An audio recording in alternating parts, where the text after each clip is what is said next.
Yo, yo, yo, big up. And some people will say it's the morning after the night before. We've had the North London Derby on Sunday, and it was interesting. So we called an emergency meeting, and due to the emergency meeting, we brought in big people from big places. So we brought in Tobes. So guys, stay tuned.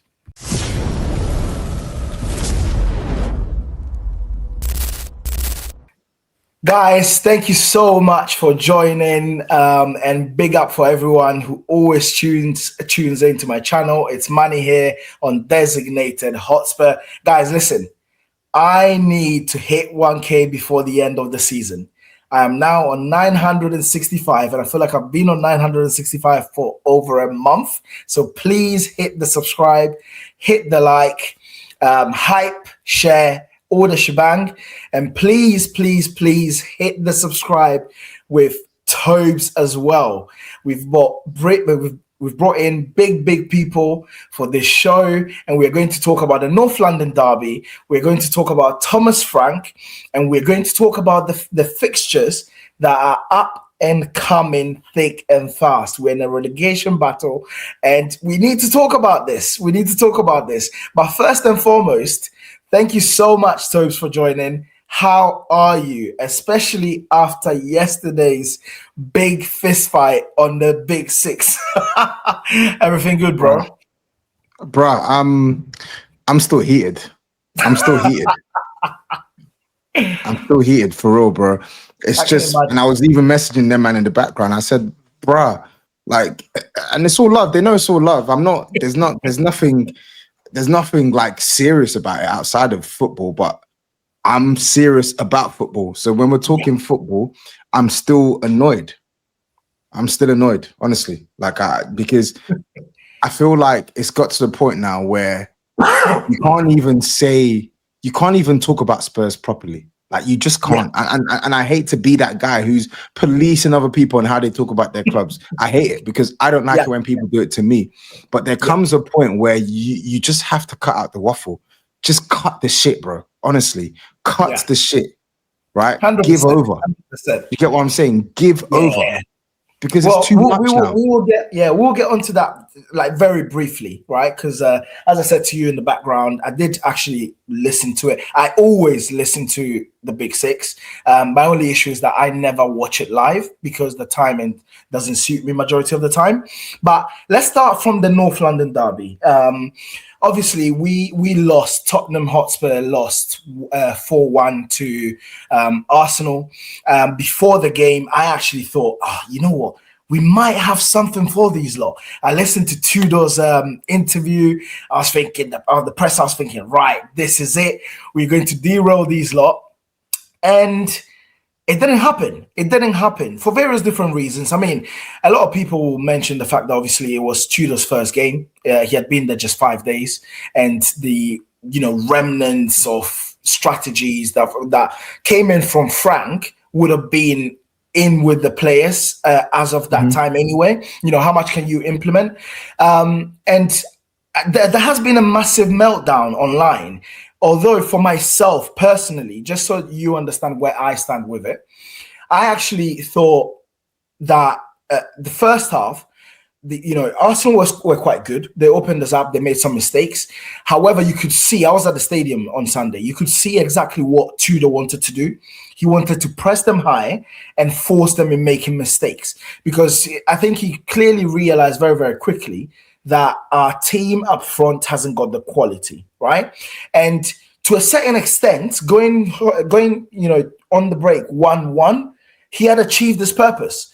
So I thought, you know what? If you change that team and replace Arsenal with a lower quality team, that tactic might actually work. But it seems like everyone is now judging Spurs based on this specific, so not Spurs, Tudor, based on this specific game. What are your thoughts? Do you think, what do you think about the game? Do you agree with me, disagree with me? And do you think there is any hope at all from that perspective? I think if there's hope, it's because like that is the worst game to you can say it's the best game in terms of a way in which you can just endear yourself to fans, but when you look at the circumstances that we're dealing with, the number of players missing, the position the club are in, the position Arsenal are in, the players that they had available, it was not an ideal situation for him to come into. So for me, I would say there is hope, because there has to be. Like, I literally have no choice but to have hope. There is hope that with more players coming back, his methods or his philosophy, right, can breed positive results against some of the teams who aren't Arsenal over the next couple of weeks, right? But if I look on the game, whilst I could understand what he was trying to do with the lineup, I'll be honest, I didn't understand what he did, what he did in the game itself, and I don't think that's solely down to him. I think it's a combination of certain players not really taking to his instructions properly, or certain players not adapting to his instructions properly, because it's a change in regime, right? You've literally only had like 6 days to prepare, right? And what I mean by that is, if you look at his tactics, so we played a 3-4-2-1, right? Which is in fact, no, we didn't. We played basically a 3-5-2, because it was Javi Simmons and Kolo Muani, and then it was Conor Gallagher in this weird free role, and then it was Sarr and Basuma as the screeners, right? Yeah. So when I looked at that lineup, I said, listen, I get it. Your hands are tied. There's not really much wiggle room in terms of movements. Maybe you could have played Sousa as a natural left-footed player on the left-hand side and put Spence on the right, but sort of that, it wasn't really much movement. But I think what probably disappointed me, and I don't think this is solely down to him, but it was alarming, was we were trying to press high, but then we didn't move the line up consistently, and it felt that like we were caught in two minds. So we're trying to press high, but our line's not moving, and yet there's just this chasm of space in the middle for Arsenal to just pick us off. And then when I look at how we played as well, in the end of the day, you still need to have a plan to attack. And it felt like we literally had no plan to attack. It was just give it to Simmons, give it to Kolo Muani, pump it long, and let them try and battle and try and get something, right? Or try and press them high and try and force them into a mistake. But when it came to us actually getting onto the ball, I didn't see enough of a plan for us to keep it well. I didn't see enough of a plan for us to really go at Arsenal, to exploit the flanks. And most importantly, I didn't see enough of a plan to contain Arsenal. I'm sorry. Yeah. Everything that certain teams have done to Arsenal to stifle them, that's getting touch tight to Gyökeres, not giving him space and time to turn, closing off the space in between the lines for Eze, right? Playing really narrow, congesting the midfield area, forcing them wide to chuck balls into the box, right? We've seen that from Arsenal, where they play that U-shaped football a couple of times, where they've been frustrated. We didn't do anything of the sort. So when I was watching that first half, for me, whilst I was happy that it was 1-1, I didn't look at that game at halftime thinking, I'm really encouraged by that. I looked at that game at halftime, I said, we're lucky it's 1-1, and if we don't see a change, they're gonna smoke us, because it was one-way traffic. We had 2 shots to their 12. They had like 1 point something XG. Like, there's no way on earth they're gonna play that way again in the second half. We're gonna play that way in the second half, and they're not gonna beat us. Impossible. Yeah. Do you think that there was a bit of a disconnect between what Tudor wanted them to? Because you've just mentioned a key point, right, about the fact that even when we were trying to press, the defensive line was not moving with everyone else. Do you think there was that disconnect? Because there was a video that obviously got circulated around with Tudor literally screaming at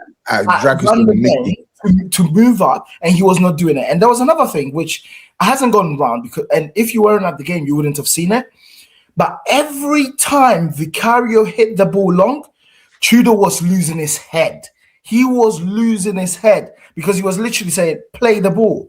But do you think there was that disconnect? Do you think the players are not listening? I'm not sure. I don't know if I don't think the players aren't listening. I think the players are adjusting to his instruction, right? Right. That Mickey thing, I'm not gonna lie, in the moment it got me heated, and I even tweeted about it, thinking Yeah. this is meant to be our captain of the day. And whilst I don't think he played well, I think when you watch the clip back, it does look like he is talking to Dragusin, because it was Dragusin who wasn't maintaining the Right. line, right? Yeah. When he spoke to Mickey, Mickey moved up, but yes, I do think there was a slight disconnect, and it's the first game, right? Like, it's not going to be perfect. He doesn't know. It's a completely new environment for him. It's a completely different set of instructions for the players. I think fundamentally, we just got bested. We got bested by it. Yeah, We didn't make it. We didn't make it difficult for them, which is the most disappointing thing from a tactical setup. But when you look at the players that were playing for us and the players that were playing for them, we just got bested, bro. We literally got bested. Tactically, technically, yes. I was just going to say tactically and technically, we just got technically and physically, we just got beasted, bro. Like they're stronger than us, they're better than us, and they're better coached than us, and that's what made the difference on the day. 100%. I think there is a major chasm between their level of quality and our level of quality, but also I think there is that mental part as well, in a sense of when Arsenal come to you, whoever you are, they come to play football. With regards to us, we don't. It seems like we don't know what to do when we have the ball, and we've not known what to do when we have the ball in a long time as a squad. And I think that's the major difference, because Arsenal have built this form of play, a style of play, year in, year out. Every single player that they've brought in has been in line with the style of play that they want to play, with Arteta in charge, and that's what they've done. But I want to just pivot very slightly, obviously based on the conversation that we are just having just earlier, about the fact that Arsenal have kept their one man for however long. I want to pivot to the point of obviously the Big Six show yesterday, right? And the fact that Steve, and initially, to be completely honest with you, initially I thought they were just trolling you. But as I was listening to it, I realized they actually were very serious. And what I mean by that is when Steve was talking about Thomas Frank as an example, saying, he should still be, if it was him, it wouldn't have happened. It's very interesting how the fan base from, the other fan base is not realizing that the issue and the hole that Thomas Frank has actually himself single-handedly left us in. And I want to ask you on your opinion on when did you think on your side, hold on a second, this guy's not the guy for us, when we're watching Thomas Frank? And what did you think of obviously what others are saying we should have kept Thomas Frank in that sense? So for me, I think the first game where I was like, I think we might have a problem here, was Villarreal. So, but I didn't want to like make too much of a big deal out of it. I didn't go to the game. I was in America for work, but I watched the game. I tuned in maybe like second half, right? Yeah. But I caught highlights of the first half, and it looked nothing. It just looked clueless, bro. Like we looked. We had no shots on target. We were outshot by Villarreal in our own ground. Yep. And you can't tell me we have an inferior squad to Villarreal. We were outshot by Villarreal in our own ground. We barely created anything against Villarreal, and I was like, something's not right here. And we all know about our imbalance. We know that we lack passes. There's profile gaps. We've had to play with a right footer at left back. There's fundamental gaps and profile incompatibility within our team that hampers our ability to play with a fluid style. But fundamentally, the coaching was horror.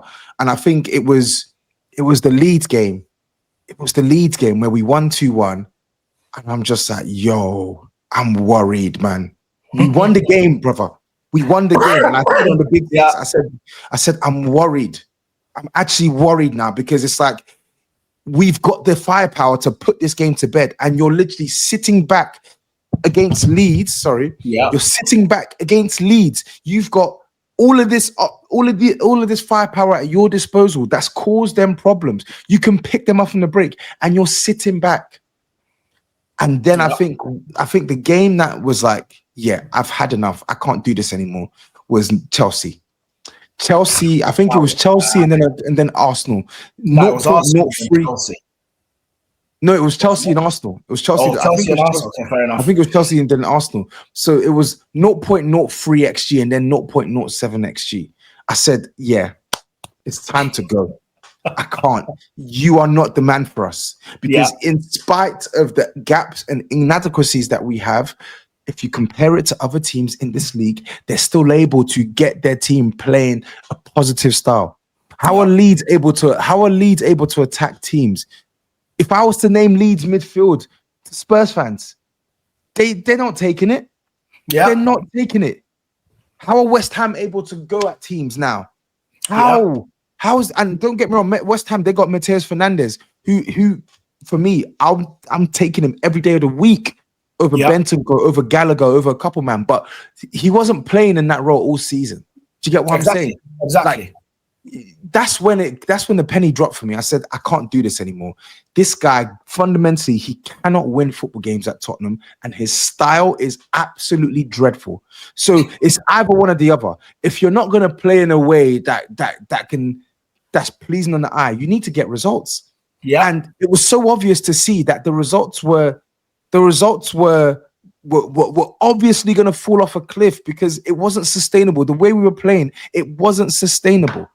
Yeah, it is. I have to say to you, first and foremost, it's alarming that us as fans can actually see all these things, but then our board can't.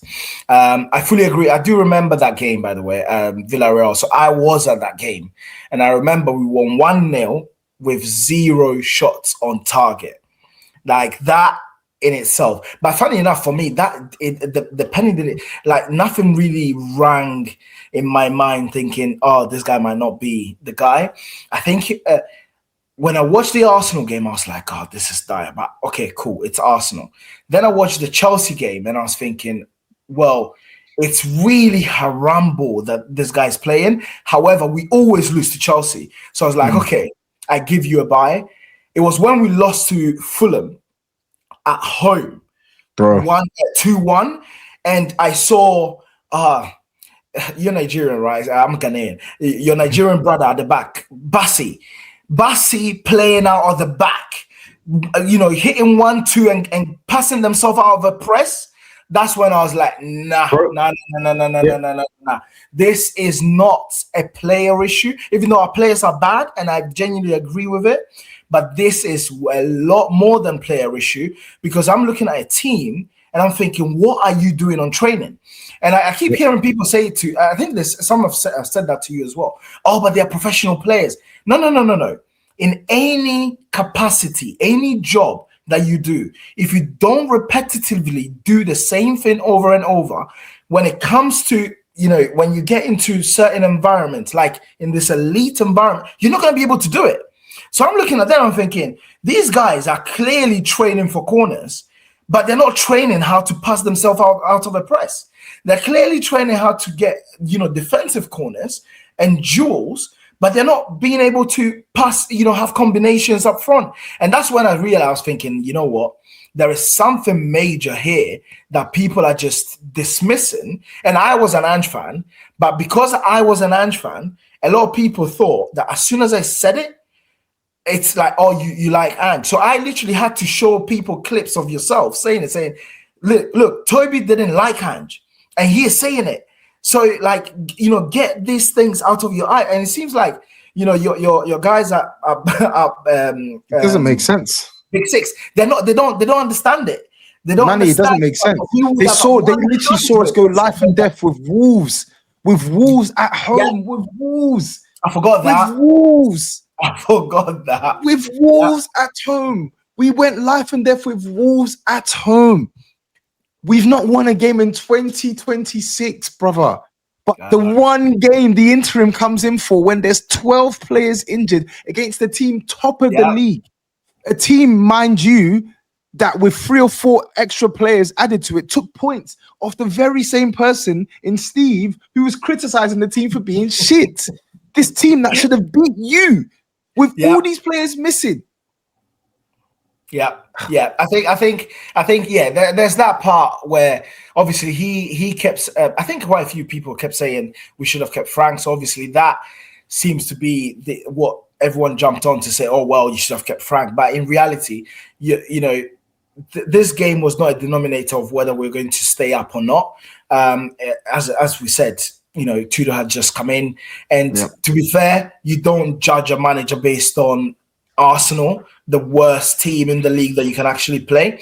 If we go to Fulham and lose, then you can actually start saying, okay, you know what, we've got issues here. But not Arsenal. I think for Arsenal, it's just one of those things where you have to take it on the chin and understand, you know what, you've got better quality, you've got a better manager that stayed in capacity for a longer time, and you have to take that L. And with regards to Turkish saying, what do you want as Spurs fans? Well, what we want is for the club to act exactly the same way as the revenue that we're generating, the profit that we're generating, and the cash richness in the top 6. We are the best cash rich club in the top 6. So I don't want to hear it about what do we want. What we want is some vision. What we want is recruitment to be sensible. That is what all Spurs fans are wanting. No one is asking for us to finish first and to win the Champions League and to win X, Y, Z. So I think with regards to that, I think that aspect, I think you answered it pretty well. So there's nothing to talk about.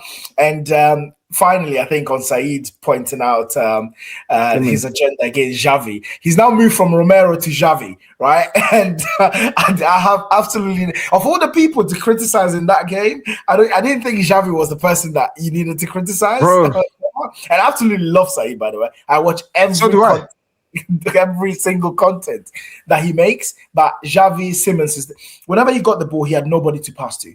He wanted to carry the ball and lay it off to runners, and nobody was running. And I think it's quite key for us to remember that. Listen, he was poor though. He was poor, and that's what we said. We landed. Two things can be true. He was very poor. Sure. He didn't take enough care of the ball, and again, he was isolated. And I think because he was isolated, he felt he had to do certain things himself. But I think the one thing that he has been better at in recent weeks, but obviously against Arsenal, who are probably the most physical side in the league, you just get knocked off the ball too easily, way too easily. And I think he's going to need to be more robust, like he was in the weeks leading up to this. But yeah, he wasn't good. He wasn't good at all. In that 10, so I'm one of the people who used to have a little go at Maddison, right? Because I thought he wasn't doing enough in the team for the quality that he has, right? Xavi at the moment, right, and this is from my eyesight, makes genuinely Maddison look like a rock star. And I'm starting to think, is Xavi even going to be one of those people that is a proper starter? I'm starting to doubt it. I don't know what you think about that. So I think, and I'm disappointed that you're one of the people that used to get onto Maddison, because I you know me, I love Maddison, and I've always said that he's a player who I think he goes through his spells for sure. Yep. But he's a player who brings tremendous quality to the team, and when he's not there, we feel it. But I think on Xavi Simons, I felt that some Spurs fans, and just football fans in general, they overdid it with Xavi Simons even before he joined Tottenham. Yeah. I've always felt that he's a player that's been overrated. And the thing is, I've said this in the Big Six, and I'll say it again, but it falls on deaf ears, because obviously now he's my player, and when I'm defending him for bullshit that I'm hearing, it's like, oh, you're protecting Simons. I'm not. I've said that this guy's been a flop. But to your question, when everyone is fit, is he a starter? I don't think so. Yeah. And I don't think that's a bad thing either, because I've always maintained Maddison's better than him. I've not seen anything yet to suggest that he's better than Kulusevski. 100%. Right? And I think him and Kudus has performed better in the Tottenham shirt than Xavi. But that's not to say that Xavi can't be a starter in this team. I don't think Xavi for me is a good player. Yeah. Right. When he's at his best, he's a good player with potential to be a quality player. But I think he was signed in to be replacement. A lot of people say, oh, he's the franchise boy, and maybe he could be developed into a player that is better than Maddison, that's better than these players. But until it happens, you have to go with what you see. And what you see is 100%. someone who isn't, when everyone's fit, he isn't a nailed on starter. But again, that's not a bad thing. When everyone's fit, having Javi Simmons in rotation is brilliant. Having Kulusevski in rotation is brilliant. Having Kulusevski is brilliant. That is actually closer to what we want the team to look like. The problem is, with the sheer amount of injuries and the negligence in the other areas, we're not able to experience the benefit of these names. No, that's spot on. I think that's a fair assessment. I think in the next couple of weeks, I think from memory, you got Poro coming back, Dancer coming back. I think Kudus is not back until the start of April. But pivoting on that then, with regards to the next few fixtures, I wanted to just name them one after the other and see what you think is going to be the results. Because bearing in mind, I reckon that to stay up, I think we need... This year, I think we'll probably need 39 or 40 points in order to stay up, because it seems like even West Ham, they keep getting points. And on Forest lost to Liverpool. But for anyone who actually watched the game, they absolutely battered them. Battered Liverpool from pillar to post. So, and they went to Fenerbahce away in during the midweek and beat Fenerbahce 3-0. So I'll just mention them, and then I just want to, win, lose, draw, and then I'll tally that up. Right. So Fulham away. What do you think? Again, can I caveat this? It's honestly predicated on which players we get back. Yeah, because we know Romero is not going to be back for Fulham. We know Bergvall's not going to be back for Fulham. We know Kudus isn't going to be back for Fulham. But if we can get like and Porro has been so inconsistent, right? But this system that we play probably suits him more than a Spence at right wing back. Yeah. So if we can get someone like Pedro Porro who can actually play like a wing back, we can get balance and put Sousa on the left-hand side. We can get maybe Danso at centre-back, which means we can move Palhinha into the midfield, for example. Yeah, that's key as well. Like if we can rejig the team in this way, and then we move Javi into the centre, rather than having him as this like wide left playmaker. No, just keep him central. Let him float, keep him central. If we can get those pieces back, let's say we do. Let's say we do, then it's up to Tudor to maybe try and get a point at Fulham. Maybe try and get a point or three. Like Fulham, they've been really good in the league this season, and I think we've struggled. We've struggled at their ground in recent years. We got beat there 2-0 last year. We got thrashed there the year 3-0 the year before. So I'm not gonna sit here and tell you we're gonna go there and win with half our team missing. But I think if we can get at least those two players back, we've got enough to try and go there and get a point. Everton just went there and won recently, right? We can go there we can go there and try and get a point, right? Cool. I'll put a point there for the time being. Then we've got Palace at home. Toes, what do you think of that one? That one has to be 3 points, but again, it's very much dependent on who we have back fit, man. But I'm gonna have to say 3 points, because I think as sorry as we are right now, they're suffering. They're really, really suffering. I know they got a big win against Wolves. The best friend there, mate. They got Brendan Johnson. He's awful. I don't even care if he scores. I hope he doesn't, but I don't even care if he scores. Just win the game. But he is dreadful. He's absolutely dreadful. But we have to win that. Yeah, I agree with you. That has to be 3 points. It has to be. Also because they've somewhat shifted a little bit from the transition football that they used to play, and they're trying to push up a bit more. We just have to. There are no ifs, buts, or maybes. After that, we got Liverpool away.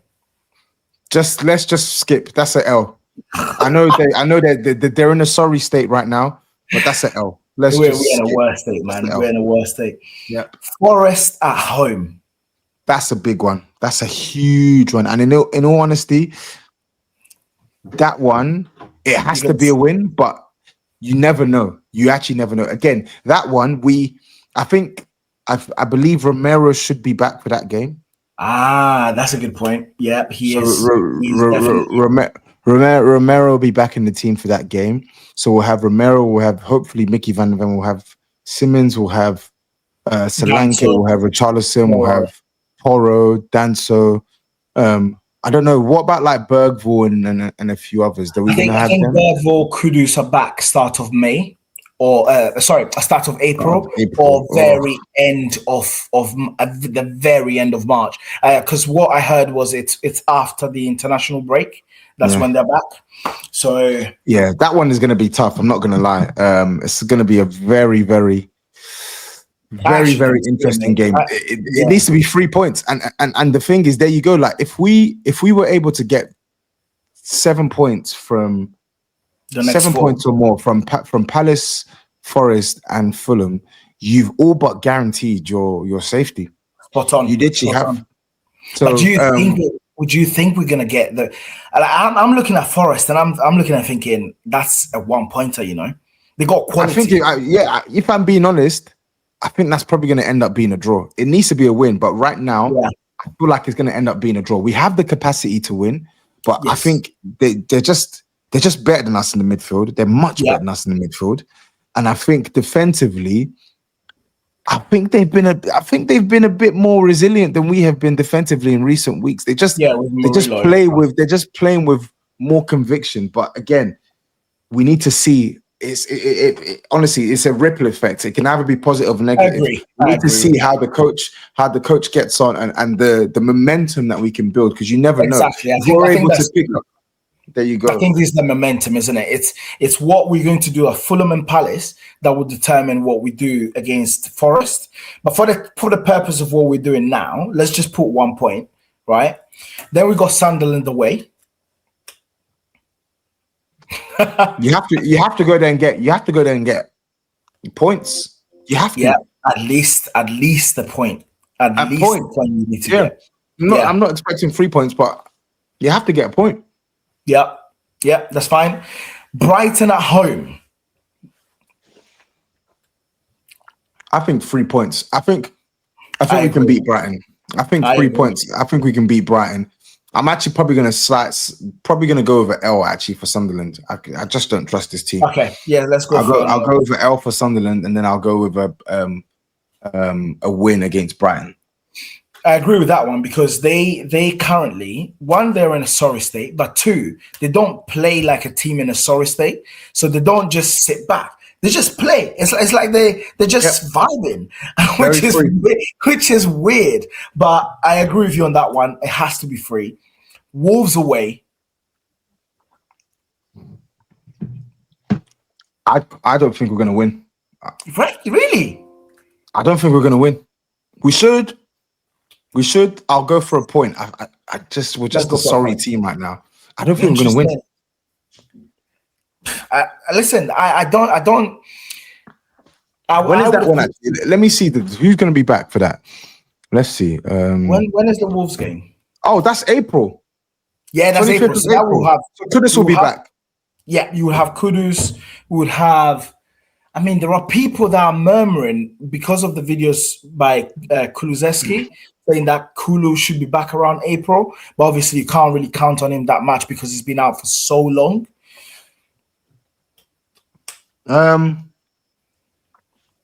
Let's go for a win. If Kudus, because April, by then we should have Kudus, Bergvall, a few others. We should have options. Let's go for a win against. In fact, no, I'm going to stick to a point. I'm sorry. I'm going to stick to a point. Right, let's stick to a point, man. Villa away. Loss. Yeah, I agree with that one.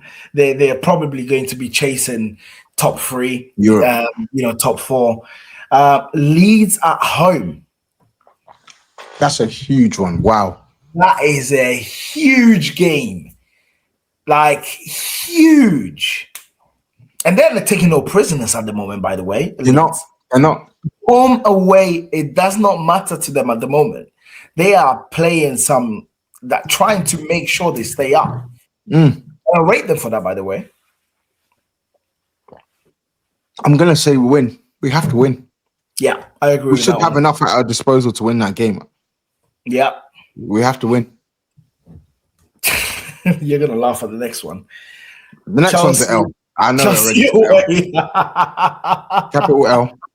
Oh, Matisse. By the way, big up to Matisse for backing you up yesterday, right? Because Because he he's was telling the spot on. truth. Yeah, he was spot on every single point. But I hate his team because Chelsea has got some voodoo on us, bro. I just don't know what it is. Like ever since that Drogba goal, when we were supposed to qualify for the Champions League. It's just been downhill ever since. Mm. Home, away, whether they're playing the under 12s against our first team, whatever it is, we are literally losing every single game with them. Bar that, what's it called? The game that we won 5-2 with Harry Kane, proper announced himself. Every single time we're just losing, bro. So I agree with you on that one. And then the final game is Everton at home. I think I'm going to go for a draw. Draw. Yeah. Cool. Okay, that's interesting. So we are on 29 points. You have predicted 3, 6, 7, 8. 2, 13, 3, 42. So you predicted that we are going to get to the end of the season on 42 points, which really and truly should guarantee us to stay up. I think my only concern is that I actually feel like you've got well, when I look at the 3 points, I feel like we've got quite a few 3 points, and it only takes us to 42. So it just shows how tight this is, because you've predicted 1, 2, 3 wins, 1, 2, 3, 4 draws, which is, to me, is sensible. And we only finishing on 42. So this is like a real. I think the good thing is there though is one, we actually have our destiny. Listen, we need everything is caveated with getting players back and Tudor being able to get a tune out of this team, but our destiny is in our own hands. We're literally playing the teams around us. So if we go down, we have no one to blame but ourselves. I mean, that was always the case anyway, but it's even more important because it's like you actually had the opportunity in your hands to guarantee it, and you haven't. But then the other point I wanted to make is the teams around us, they've got difficult games as well. West Ham and Forest, they've got difficult games. No matter what everyone thinks, they've got difficult games. Very difficult. Even from the next two, I think, when I was watching yesterday, because I got West Ham fans, and obviously I think Wolfie or Forest Fan TV, right? But if I look at West Ham as an example, I was honing in on the next 2 games because that's where maybe the impetus and the form can actually start picking up for us. So the next 2 games is actually 3. Is Liverpool away for West Ham, Fulham away, and then City at home. So if we could just create a little bit of a gap from them using these 3 games, I think that would genuinely be key. And if I look at Forest, I remember Forest as well. They had some. I'm looking at it now. Brighton at home, Man City away, Fulham at home. So and then they got us away. But then when you look at the run of fixtures to finish, they got Chelsea away, they got Newcastle at home, they got Manchester United away, then they got Bournemouth at home. So that's why they sacked Sean Dyche, I guess, because they're in a precarious position. I actually predict that West Ham stay up and they go down in like genuine. Obviously, I know we're in the mix, but I still believe that we can get the points that we need. Final point is on, after everything that has happened, if we do stay up, if we amass the 42 points that you've predicted, right? What do you want to happen from a Spurs perspective? Because bearing in mind, the reason why I'm asking this question, right, is I was telling you before we started this that I'm a finance bro, right? Into the numbers, steering of a corporate behemoth, right? When things are not going well in terms of figures, everybody panics. No one cares until the bottom line starts getting affected. And this will affect us in a huge way, because we finished 17th last season and now we're looking to finish in the bottom half again. We've already seen the rumors, sponsorships, people want to, companies wanting to be affiliated with us. They need to do something to troubleshoot this club in order for, even if they wanted to sell, for them to get the return that they deserve, right? And that they want. What do you think you want Spurs to do based on this information that I've just said?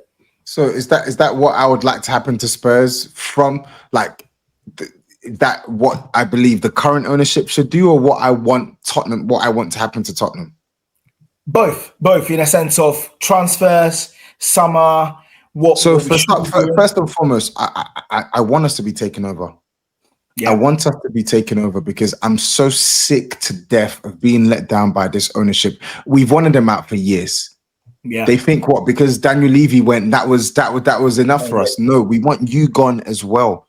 We want you gone. We want your influence gone from this football club, because they, for a number of years before White Hart Lane got demolished, after White Hart Lane got demolished, it's clear to see these guys, they don't have any material business in making Tottenham the strongest we can be. They make us, they get us up to a point that they believe is sustainable enough for them to make money. As long as the money's coming in, that's all that matters, right? They need to go. They need to go. Funai needs to go. Johan Lang needs to go. Everything from the top down is wretched. It's absolutely wretched. Agreed. The fact that you can have a hierarchy that can look at the alarming number of injuries they had in January and still think a short-term solution isn't the option, but then bring us a terrible long-term solution on a £200,000 a week contract. This is incompetence at the highest level. Yeah, we knew we needed a left back. They didn't get one in the summer. They waited until January to get one, and then they bring a 19-year-old that they know any single manager in a relegation fight is going to be reluctant to play. Yeah. And I think he should play, but the managers aren't going to want to play a 19-year-old. And I don't blame them for that. Right?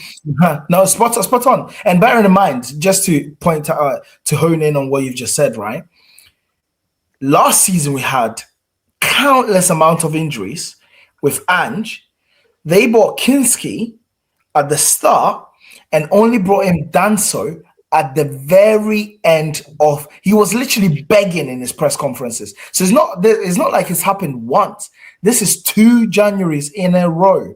And I was saying to someone, you're spot on. I was saying to someone earlier, I said to them, what we should have done, what the hierarchy should have done, they should have gone out and bought quality, irrespective of whether they wanted to have them long-term, short-term, does not matter. And thought about the consequences later, because that's what Chelsea did when the ownership came in, bought a whole load of people, and then the following summer sold a whole lot of people again.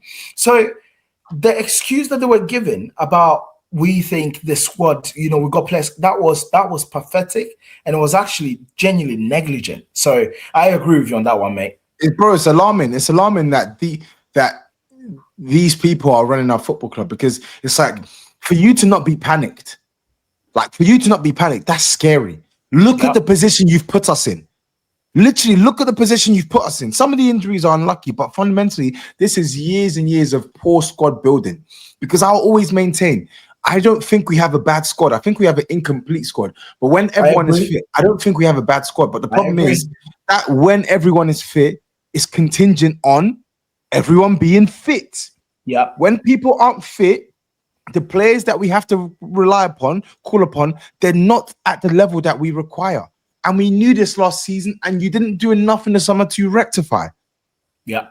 We've known it for years. You've not done enough to rectify. For almost 15 odd years, we've lacked a passer from deep since Luka Modric left, and we neglect it every single summer. We know Destiny Udogie gets injured at least 2-3 months every single season. You don't bring in the left back. You know that Son was on his way out. You don't bring in Lookman. You don't bring in a senior left wing attacker. Like, we've had this team with kids. So for me, that's the first and foremost, they need to go. All of them, kick rocks. And if I had it my way, for them to be jailed for their crimes against football. Honestly, they need to be jailed.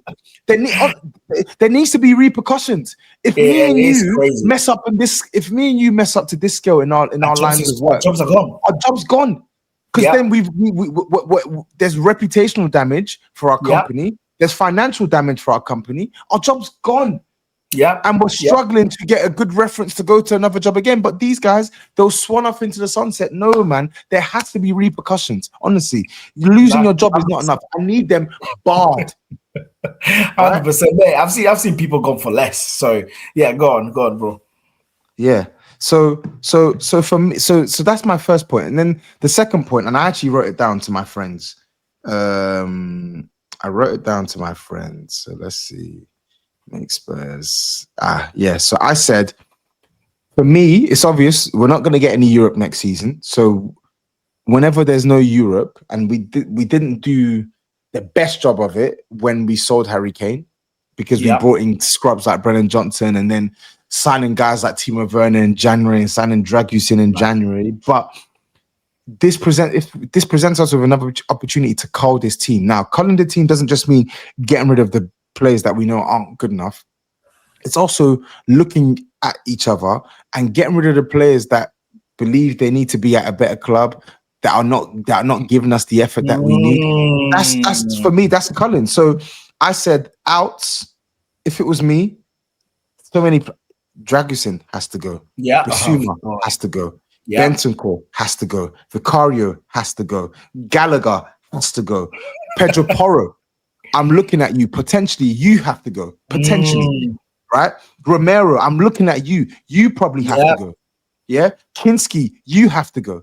Richarlison, you have to go. There has to be change. There has to be change. I used to think that, okay, we don't need a wholesale reset, but two successive, we know the injuries are the injuries, but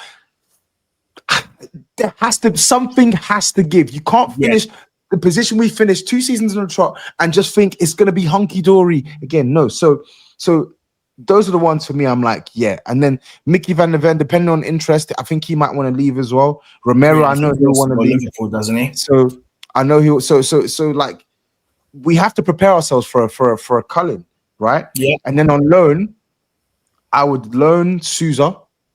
Yeah. Right. I would loan Tell with a buy option. I would possibly loan Archie Gray, depending on who we sign in the midfield. Right? Yeah. And then I would do, there's going to be a lot of ins and outs. Then what I would do is I would sign a left winger, a goalkeeper, a striker, and two central midfielders, and at least and two central midfielders and a left and one of these hybrid defenders like a Hincapié or Timber or a Calafiori or a Gavardio. Obviously, I'm not talking that name, but I'm saying hybrid defenders, a bit like Mickey Van der Ven, who can play left back, left centre back. That's what we're going to need. And of course, if Romero leaves, we're obviously going to need a right centre back.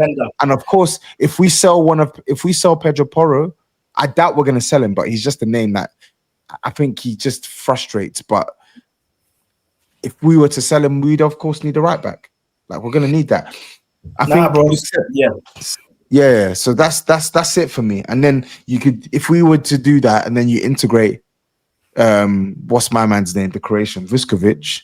Yeah. I forgot about him. Yeah, bro. Listen, there's a lot of change there, and it's unrealistic, but it's what we need. Well, but that's what we need. Like, again, it goes back to the same thing. If we really look at, the amount of money that we've brought in, the amount of revenue that we've generated from the time we got into, actually, I'm not even going to say from the time we got into the stadium, from the time we went into Wembley, right?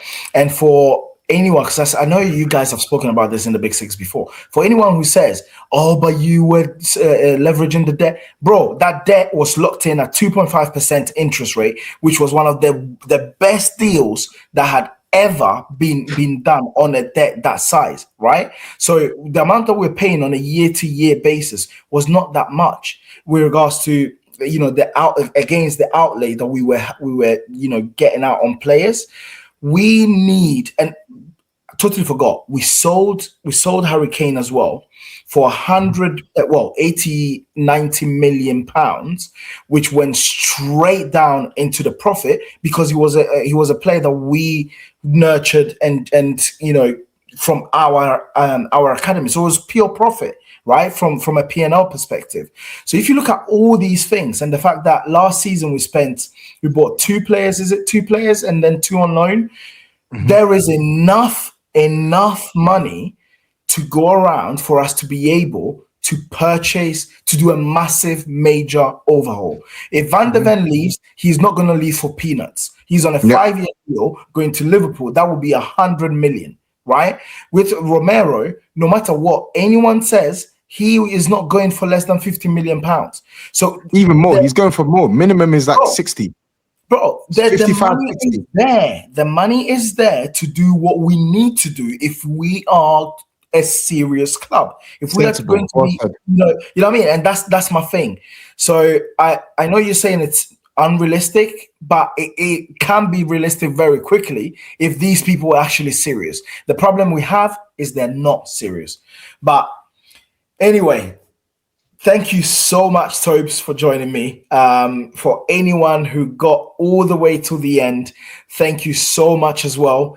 Again, do not forget, subscribe to the channel, and subscribe to Tobes as well. He's really, really active on X. Every single morning I see his tweet, so please follow him. Because I'm up early in the gym, and then once you're up early in the gym, I know, man. Follow him there as well. This is the first of a series, season in focus for Spurs. So next week we're going to have someone else. But again, Tobes, thank you so much. And thank you, everybody. So peace. Come on, you Spurs. Peace.